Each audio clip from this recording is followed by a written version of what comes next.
Olá, queridas irmãs, queridos irmãos, vamos dar continuidade à leitura do livro de João. Hoje eu vou ler o capítulo 5 e o capítulo 6.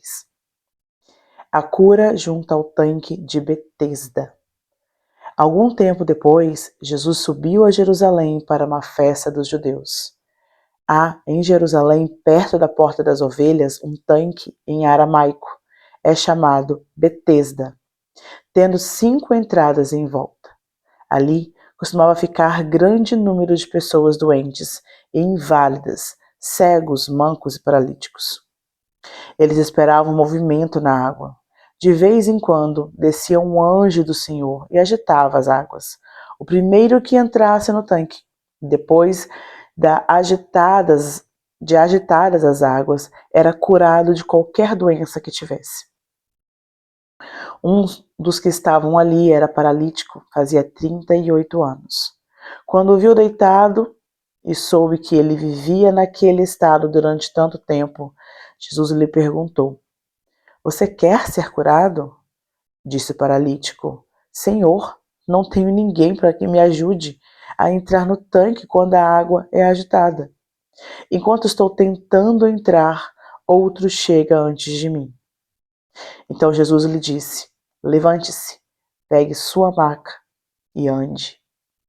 Imediatamente o homem ficou curado. Pegou a maca e começou a andar. Isso aconteceu num sábado. E por esta razão os judeus disseram ao homem que havia sido curado: Hoje é sábado, não é permitido a você carregar a maca.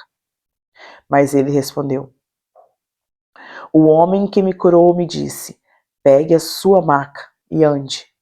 Então lhe perguntaram: Quem é este homem que mandou você pegar a maca e andar? O homem que fora curado não tinha ideia de quem ele era, pois Jesus havia desaparecido no meio da multidão.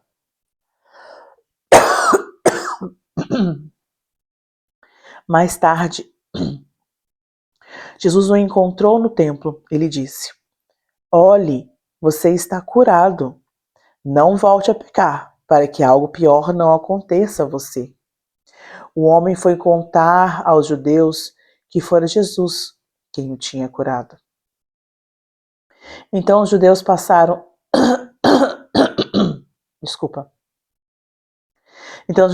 a perseguir Jesus, porque ele estava fazendo essas coisas no sábado. Disse-lhe Jesus: Meu pai continua trabalhando até hoje, e eu também estou trabalhando. Por essa razão, os judeus mais ainda queriam matá-lo, pois não somente estava violando o sábado, mas também estava dizendo que Deus era seu próprio pai, igualando-se a Deus. Jesus lhes deu esta resposta: Eu digo verdadeiramente que o Filho não pode fazer nada de si mesmo, só pode fazer o que vê o Pai fazer. Porque o Pai faz, o Filho também faz. Pois o Pai ama o Filho e lhe mostra tudo o que faz. Sim, para a admiração de vocês, ele lhe mostra obras ainda maiores do que estas. Pois, da mesma forma que o Pai ressuscita os mortos e lhes dá a vida, o Filho também dá a vida a quem lhe quer. Além disso, o Pai a ninguém julga, mas confiou todo o julgamento ao Filho, para que todos os homens o Filho como honra o Pai, aquele que não honra o Filho, também não honra o Pai que o enviou. Eu asseguro, quem ouve a minha palavra e crê naquele que me enviou, tem a vida eterna e não será condenado, mas já passou da morte para a vida. Eu afirmo que está chegando a hora, e já chegou, em que os mortos ouviram a voz do Filho de Deus, e aqueles que ouviram viveram. Pois da mesma forma como o Pai tem vida em si mesmo, ele concedeu ao Filho ter vida em si mesmo. E deu-lhe autoridade para julgar, porque é o Filho do homem. Não fiquem admirados com isso, pois está chegando a hora em que todos os que estiverem nos túmulos ouvirão a sua voz e sairão. E que fizeram o bem ressuscitarão para a vida, e os que fizeram o mal ressuscitarão para serem condenados. Por mim mesmo, nada posso fazer. Eu julgo apenas conforme ouço, e o meu julgamento é justo, pois não procuro agradar a mim mesmo, mas mas aquele que me enviou. Se testifico acerca de mim mesmo, o meu testemunho não é válido. Há outro que testemunha em meu favor, e sei que o seu testemunho a meu respeito é válido. Vocês enviaram representantes a João, e ele testemunhou de verdade. Não que eu busque testemunho humano, mas menciono isso para que vocês sejam salvos. João era uma candeia que queimava e irradiava luz, e durante certo tempo vocês quiseram alegrar-se com essa luz. Eu tenho um testemunho maior que o de João, a própria obra que o Pai me deu para concluir, e que estou realizando testemunha que o Pai me enviou. E o Pai que me enviou, ele mesmo testemunhou a meu respeito. Vocês nunca ouviram a sua voz, nem viram a sua forma, nem a sua palavra habita em vocês, pois não creem naquele que ele enviou. Vocês estudam cuidadosamente as Escrituras, porque pensam que nelas vocês têm a vida eterna. E são as Escrituras que testemunham a seu respeito. Contudo, vocês não querem vir a mim para terem vida. Eu não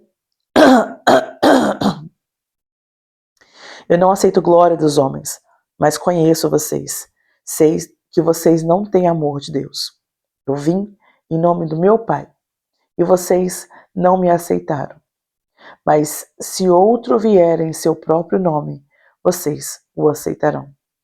Como vocês podem crer se aceitaram glória um dos outros, mas não procuram a glória que vem de Deus único? Contudo, não pense que eu os acusarei perante o Pai. Quem os acusa é Moisés, em quem estão as suas esperanças. Se vocês crescem em Moisés, creiam em mim, pois ele escreveu a meu respeito. Visto, porém, que não creem o que ele escreveu, como crerão no que digo? Capítulo 6. A primeira multiplicação dos pães. Algum tempo depois, Jesus partiu para a outra margem do mar da Galileia, ou seja, do mar de Tiberíades. E a grande multidão continuava a segui-lo, porque viram os sinais milagrosos que ele tinha realizado nos doentes. Então Jesus subiu ao monte e sentou-se com os seus discípulos. Estava próxima à festa judaica da Páscoa. Levantou os olhos e vendo uma grande multidão que se aproximava, Jesus disse a Filipe: Onde compraremos pão para esse povo comer? Fez essa pergunta apenas para pô-lo à prova, pois já tinha em mente o que ia fazer. Filipe lhe respondeu: 200 denários não compraria pão suficiente para cada um receber um pedaço. Outro discípulo, André, irmão de Simão Pedro, tomou a palavra. Aqui está um rapaz com 5 pães de cevada e 2 peixinhos. Mas o que é isso para tanta gente? Disse Jesus. Mandem o povo assentar-se. Havia muita grama naquele lugar e todos se assentaram. Era cerca de 5.000 homens. Então Jesus tomou os pães, deu graça e os repartiu entre os que estavam assentados tanto quanto queriam, e fez o mesmo com os peixes. Depois que todos receberam o suficiente para comer, disse aos seus discípulos: Ajuntem os pedaços que sobraram, que nada seja desperdiçado. Então eles ajuntaram e encheram 12 cestos com os pedaços dos 5 pães de cevada deixados por aquele que tinham comido. Depois de ver o sinal milagroso que Jesus tinha realizado, o povo começou a dizer: sem dúvida, este é o profeta que devia vir ao mundo. Sabendo Jesus que pretendiam proclamá-lo rei à força, retirou-se novamente, sozinho para o monte. Ao anoitecer, seus discípulos desceram para o mar, entraram no barco e começaram a travessia para Cafarnaum. Já estava escuro e Jesus não tinha ido até onde eles estavam. Soprava um vento forte e as águas estavam agitadas. Depois de terem remado cerca de 5 ou 6 quilômetros, viram Jesus aproximando-se do barco, andando sobre o mar, e ficaram aterrorizados. Mas ele lhes disse: sou eu, não tenham medo. Então, resolveram recebê-lo no barco, e logo chegaram à praia para a qual se dirigia. No dia seguinte, a multidão que tinha ficado do outro lado do mar percebeu que apenas um barco estava ali e que Jesus não havia entrado nele com os seus discípulos, mas que eles tinham partido sozinhos. Então os barcos de Tiberíades aproximaram-se do lugar onde o povo tinha comido o pão após o Senhor ter dado graça. Quando a multidão percebeu que nem Jesus nem os discípulos estavam ali, entrou nos barcos e foi para Cafarnaum em busca de Jesus. Quando o encontraram do outro lado do mar, perguntaram-lhe: Mestre, quando chegaste aqui? Jesus respondeu: a verdade é que vocês estão me procurando não porque viram sinais milagrosos, mas porque comeram os pães e ficaram satisfeitos. Não trabalhem pela comida que se estraga, mas pela comida que permanece na vida eterna, a qual o Filho do Homem dará a vocês. Deus, o Pai, nele colocou o seu selo de aprovação. Então perguntaram-lhe: o que precisamos fazer para realizar as obras que Deus requer? Jesus respondeu: a obra de Deus é esta: crer naquele que ele enviou.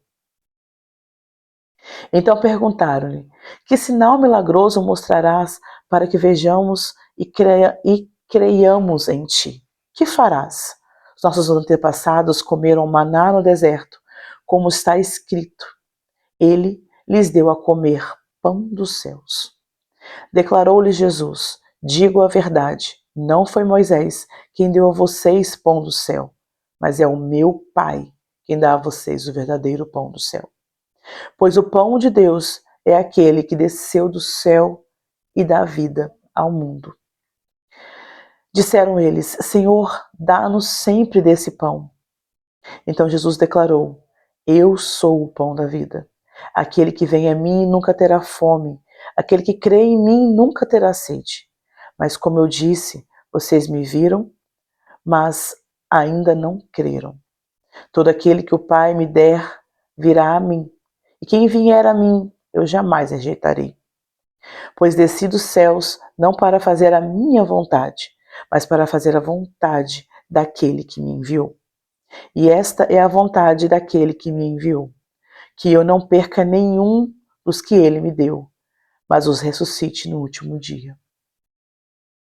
Porque a vontade do meu Pai é que todo aquele que olhar para o Filho e nele crer tenha a vida eterna, e eu o ressuscitarei no último dia. Com isso, os judeus começaram a criticar Jesus porque dissera: eu sou o pão que desceu do céu. E diziam: este não é Jesus, o filho de José?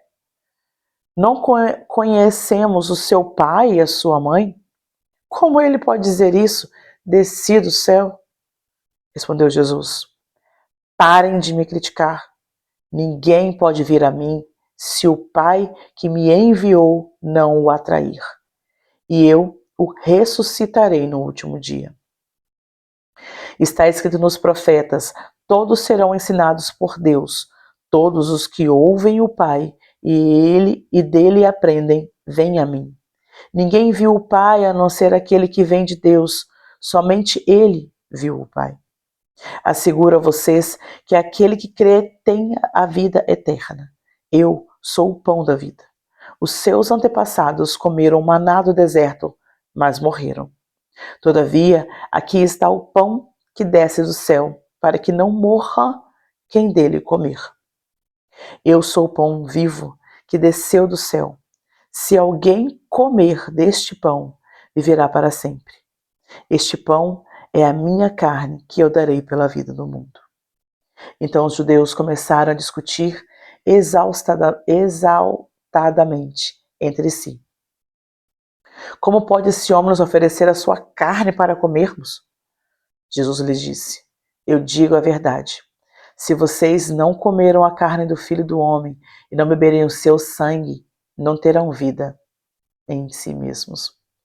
Todo aquele que comer a minha carne e beber o meu sangue tem a vida eterna e eu o ressuscitarei no último dia. Pois a minha carne é verdadeira comida e o meu sangue é verdadeira bebida. Todo aquele que comer a minha carne e beber o meu sangue permanece em mim e eu nele. Da mesma forma como o Pai vive, me enviou e eu vivo por causa do Pai. Assim aquele que me alimenta de mim viverá por minha causa. Este é o pão que desce dos céus. Os antepassados de vocês comeram maná e morreram. Mas aquele que se alimenta deste pão viverá para sempre. Ele disse isso quando ensinava nas sinagogas de Cafarnaum. Ao ouvirem isso, muitos dos seus discípulos disseram: Dura é essa palavra, quem pode suportá-la? Sabendo em seu íntimo de que seus discípulos estavam se queixando de que ouvira Jesus, lhe disse: Isso os escandaliza? O que acontecerá se vocês virem o Filho do Homem subir para onde estava antes? O Espírito da vida, a carne não produz nada que se aproveite. As palavras que eu disse são espírito e vida. Contudo, há alguns de vocês que não creem. Pois Jesus sabia desde o princípio quais deles não criam e quem iria trair. E prosseguiu: É por isso que eu disse a vocês que ninguém pode vir a mim a não ser que isso lhe seja dado pelo Pai. Daquela hora em diante, muitos dos seus discípulos voltaram atrás e deixaram de segui-lo. Jesus perguntou aos 12: Vocês também não querem ir? E Simão Pedro lhe respondeu: Senhor, para onde Senhor, para quem iremos? Tu tens as palavras da vida eterna. Nós cremos e sabemos que és o Santo de Deus. Então Jesus respondeu: Não fui eu que os escolhi, os 12? Todavia, um de vocês é um diabo. Ele se referia a Judas, filho de Simão Iscariote, que, embora fosse um dos 12, mais tarde haveria de traí-lo. Deus os abençoe.